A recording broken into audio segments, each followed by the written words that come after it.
Do you have any tips for guitarists about practicing or playing or anything? I like what David Russell once said. He said, "Don't put garbage in yourself." Mm-hmm.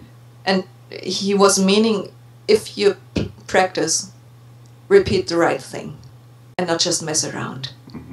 And the less you mess around with repeating things that your body memory shouldn't memorize, the shorter the way is to what you want to have.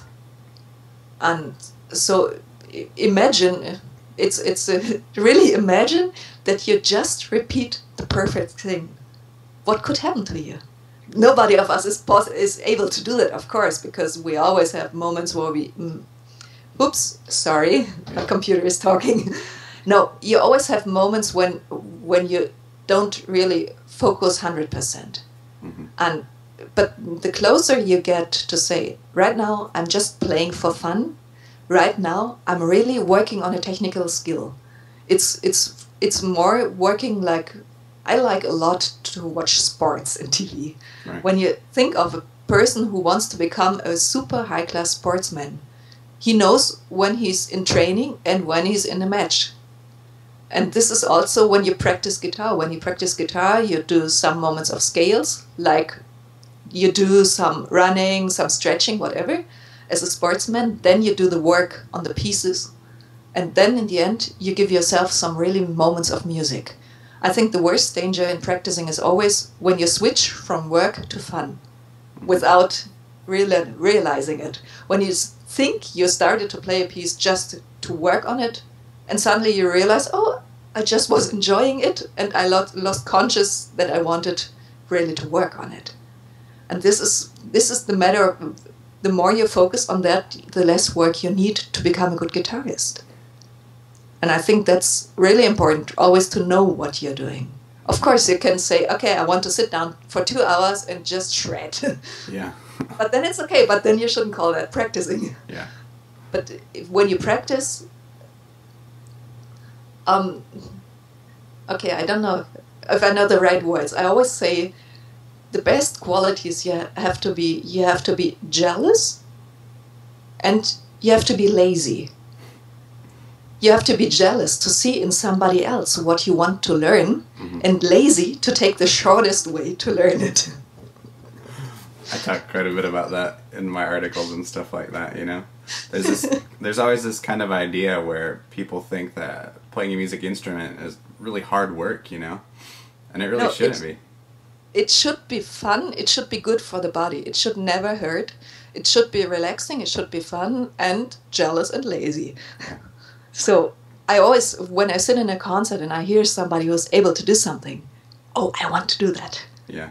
And then the brain should start and say, which is the shortest, what means the safest way to get there. No detours, no extra ways, but the shortest way is the way where you waste the least time you can to learn it. And so yeah. When I started to play guitar, I played for 1 year guitar 1 hour a day, and then I made it to the Hochschule.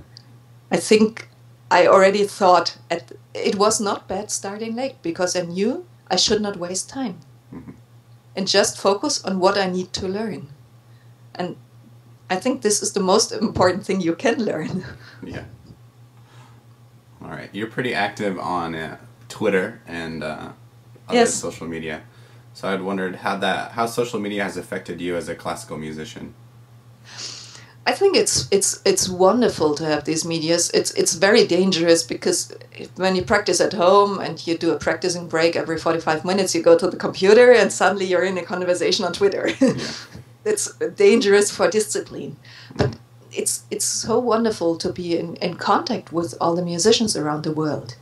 And it's, on one hand, it's keeping the friendship with the colleagues. And on the other hand, I see, these YouTube videos. Have you seen those clicks I'm making there? It's yeah. amazing. Mm-hmm. I never thought that it would work out like that. And it was an absolute surprise for me. I just had put them there thinking, okay, let's see if somebody's watching me. But I never thought it would get like this. And, I get a lot of mails on the videos, and people asking me, where do you play, and where do you play, or do you play in our country? And then you can say, okay, I would love to come to your country. Let's see how it works. Mm-hmm. And so it has changed a lot of my professional life, because, you know, as working in the opera and playing chamber music, I was something like, I was known in Germany. The people knew, oh, she's the guitarist who never won a competition, but she's professional. Mm-hmm. But now I realize that the people around the world know me. And this is thanks to the internet. Yeah. Because I didn't tour, I've never been, for example, to South America. This is still open and still waiting for me, but now I'm in contact with many people from there. And this is all with internet. And I think it's a wonderful gift if you know how to use it. Yeah. So I think internet is dangerous and it's wonderful. I just really, I use it for contacts with friends and colleagues, for a lot of business things, but I really use it, I try to use it with brain. Yeah.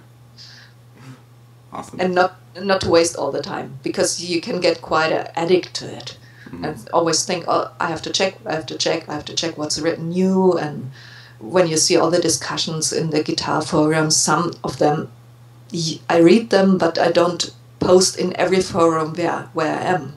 Mm-hmm. Because still I have to focus that I'm a player, and I have, usually I practicing time minimum 4 hours a day. Mm-hmm. 4 hours to 6 hours depending on the program. And so if you imagine then spending some time on business phone calls and all this, having a social life, going to sports and whatever, the day is quite full already. I should not spend too many hours just in I like Facebook and Twitter and all this, and I think it can be a wonderful help in many senses, but it's dangerous. And you should never trust it completely as a guarantee for a career. Mm-hmm. Because you see all this, there are also people who are, you know, all these bands in MySpace, and I don't know if MySpace is already dead for classical musicians. Yeah. And you see many hopes, and sometimes you don't know who's at the other end, if there's really the artist or just an artist manager. And I prefer really to have the contact with the people. Mm-hmm. And then I think it's very nice and very